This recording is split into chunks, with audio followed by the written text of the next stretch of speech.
जैसे कामी पुरुषों के वचनों से सती का मन चलियमन नहीं होता। सब नर भय भय जो उपहासी जैसे बिनु विरक्त सन्यासी कीर्ति विजय वीरता भारी चले चाप कर बरबस हारी। सब राजा उपास के योग्य हो गए, जैसे वैराग्य को बिना सन्यासी के उपास के योग्य हो जाता है।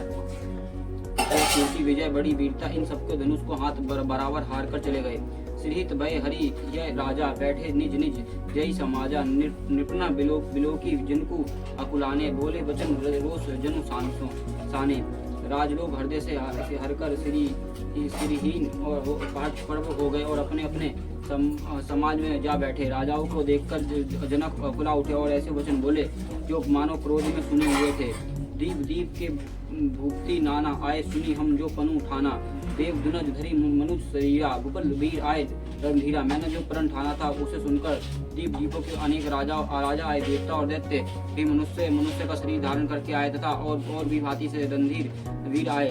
कुंवारी मनोहर विजय बड़ी कीर्ति अति कमनीय। पवन निहार प्रेमची जनु रचे उना धनु दमनीय। परंतु धनुष को तोड़कर मनोहर कन्या बड़ी विजय और अत्यंत सुंदर कीर्ति को पाने वाला मानो ब्रह्मा ने किसी को रचा ही नहीं है। कहू कही यहु लाभू ना भावा। कहू न शंकर चप चढ़ावा। रहु चढ़ऊ ते तोरब भाई तिलो भरी भूमि न सके छड़ाई। कहिए यह लाभ किसको अच्छा नहीं लगता, परंतु किसने भी शंकर जी के धनुष को नहीं चढ़ाया।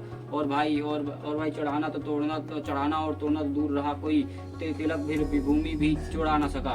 अब जनी कोई मखे भट्ट बानी। वीर बिहानी मही मैं जानी। तजु आस निज ग्रह जाहो। लिखाना विधि विधु विभाव। अब कोई वीरता की अभिमान नाराज ना हो। मैंने जान लिया कि पृथ्वी वीरों से खाली हो गई है। अब आशा छोड़कर अपने अपने घर जाओ। और ब्राह्मणों और सीता का विवाह लिखा ही नहीं है। सुकृति जाय जो पनु परिहारू।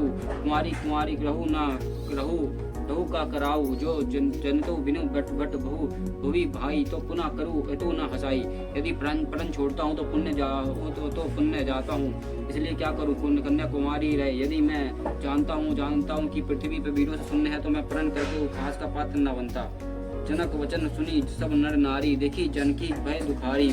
मखे लखनऊ कुटिल भाई भोए रदपट फरकत नयन रिसोई। जनक के वचन को सुनकर सभी स्त्री पुरुष के जानकी जी की ओर देखकर दुखी हुए, परंतु लक्ष्मण जी तमतमा उठे।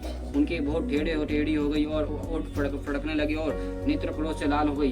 कहीं न सकत रघुवीर डर लगे वचन जनु बान। नई राम पद कमल सिरु बोले गिरा परिमान। श्री रघुवीर जी के डर से कुछ कहे तो कह तो सकते नहीं, पर जनक के वचन उन्हें बाण से लगे। जब ना रहा सके तब श्री रामचंद्र जी का चरण कमलों को सिर नवाकर वो यथार्थ वचन बोले। रघु बंसनी मुँह महू जहाँ कोई होई तो ही समाज अस कहीं ना कोई। कही जनक जैसी अनुचित बानी विद्वान रघु कुलमणि जानी। रघुवंशियों में कोई भी जहाँ होता है उसे समाज में ऐसे वचन कोई नहीं कहता जैसे अनुचित वचन रघु कुल शिरोमणि श्री राम जी की उपस्थिति जानते हुए भी जनक जी ने कहे। सुनु भनु कुल पंकज भानु। कहो स्वभाव न कछु अभिमानु। जो तुम्हारी अनुशासन पावे कनुक इव ब्रह्मांड उठावे। हे सूर्य कुल रूपी कमल के सूर्य सुनिए, मैं स्वभाव से ही कहता हूँ कि कुछ अभिमान करके नहीं। यदि आपकी आज्ञा पाऊँ तो मैं ब्रह्मांड को गेंद की तरह उठा लूं। काचे घट जिमी ढरो फोरी। सको मेरु मूलक जिमी तोरी। तब प्रताप महिमा भगवाना के को बपेरु पिनक पुराना। और उसे कच्चे घोड़े की तरह फेर डालूं। उसे कच्चे घड़े की तरह फोड़ डालूं। मैं सुमेरु पर्वत को मूली की तरह तोड़ सकता हूँ। हे भगवान, आपकी प्रताप की महिमा से यह बेचारा पुराना धनुष तो कौन चीज है। नाथ जानी असी आयुषी होई। केतु खोल करे बिलोकी सोई। कमल नाल जिमी चप चढ़ावे। जोजन सख्त प्रमाण ले धावे। ऐसे जानकर है नाथ आज्ञा हो तो कुछ खेल करूं। उसे भी देखिए, धनुष को कमल की डंडी की तरह चढ़ाकर उसे 100 योजन तक दौड़ा लिया चला जाऊं। तोड़ा छंत्र दंड जिमी तब प्रताप बल नाथ। जो ना करे प्रभु पद शपथ कर ना धरे धनु भात। हे नाथ, आपके प्रताप के बल से धनुष को ऊपर मुत्ते की बरसात की छाते की तरह तोड़ दूं। यदि ऐसा ना करूं तो प्रभु के चरणों की शपथ है, फिर मैं धनुष के तरकसों को कभी हाथ भी नहीं लूंगा। लखन सकोप वचन जे बोले डगमगनी मही दिग्गज रोले। सकल लोग सब भूप डेराने सिया हिया हर्षु जन जान को सकुचाने। जो ही लक्ष्मण जी ने क्रोध करके वचन बोले कि पृथ्वी के डगमगा उठी और दिशाओं के हाथी कांप गए और सभी लोग सब राजा डर गए। सीता जी के हृदय में हर्ष हुआ और जानकी जी जनक जी सकुचा गए। गुरु रघुपति सब मुनि मन माही मुदित भय पुनि पुलकाही सनई रघुपति लखुन निवारे प्रेम समेत निकट बैठाए।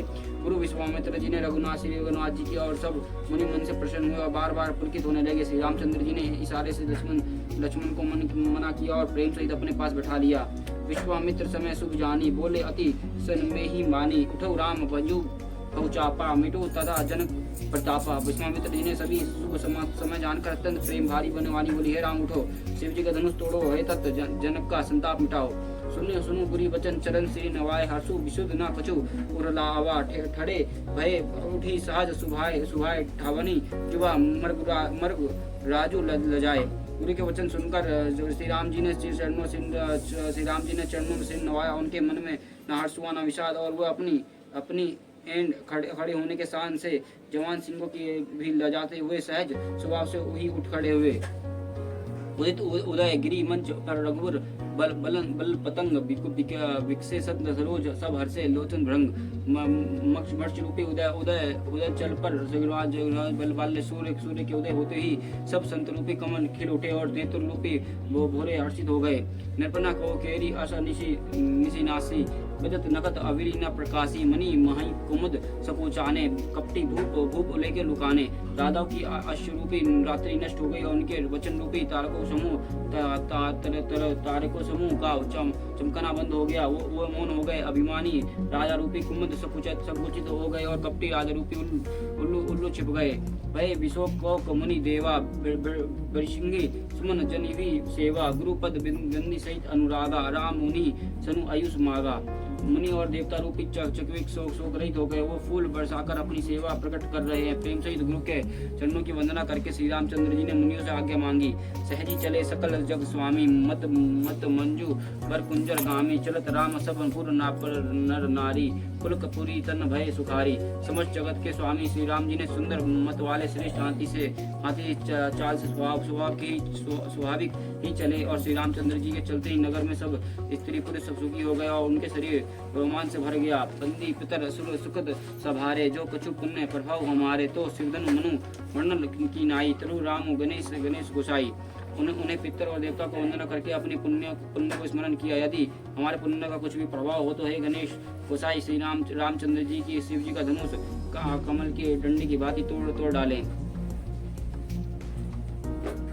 रानी प्रेम समेत लिखी सकीनाई समीप बुलाई सीता मतु स्नेह सब बस वचन कही पिलखाई। श्री रामचंद्र जी के वात्सल्य प्रेम के साथ देखकर सखियों के समीप बुलाकर सीता जी की माता स्नेहवश विलाप करते ही सी यह वचन बोली। सखी सब केतु देख निहारे जेऊ कहावत हेतु हमारे कोई ना बुझे कहू गुरु पाही हे बालक हसी हट बली नाही।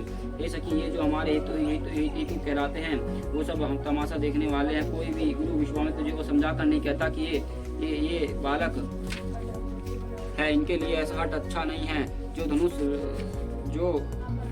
धनुष रावण और बन जैसे जग दिज्जय और वीरों के हिलाए नहीं हिला सका उसे तोड़ने के लिए मुनि विश्वामित्र जी की राम जी की आज्ञा और देना और राम जी के इसे तोड़ने लिए चल देना रानी के हट जान पड़ा। इसलिए वो कहने लगी कि गुरु विश्वामित्र जी को कोई समझाता भी नहीं।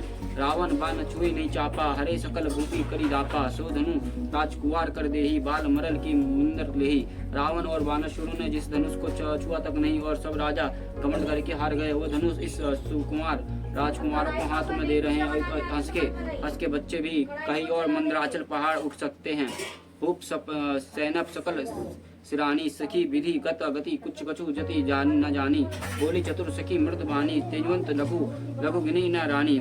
और तो कोई समझकर कहे या ना कहे राजा तो बड़े समझदार और ज्ञानी हैं। उन्हें तो गुरु के समझाने की चेष्टा करनी चाहिए थी परंतु मालूम होता है कि राजा अभी सारा सहन आपन समाप्त हो गया है। सखी विधाता की गति कुछ जानने में नहीं आती। ये कहकर रानी चुप हो रही है। तब एक चतुर राम जी के महत्व को जानने वाली सखी कोमल वाणी से बोली है रानी तेजवानों को देखने में छोटा होनहार भी छोटा नहीं गिनना चाहिए। कहा कुंभज कहा सुधि अपारा शेषु शेषु सुजासु सकल संसारा रवि मंडल देखित लघु लागा उदय तसु तो त्रिभुवन तम भागा। कहा घोड़े से उत्पन्न होने वाले मुनि अगस्त्य और कहा अपार समुद्र, किंतु घड़े से उत्पन्न होने वाले मुनि अगस्त्य का अपार समुद्र, किंतु उन्हें उसे सोख लिया। और जिसका सियासु सारे संसार में छाया हुआ है और पूर्ण मंडल देखने में छोटा लगता है, पर उसका उदय होते ही तीनों लोगों का अंधकार भाग जाता है। मंत्र परम लघु चसु बस विधि हरि हर सुर सर्व मामत गजराज कहु वसु कर अंकुश कर्व।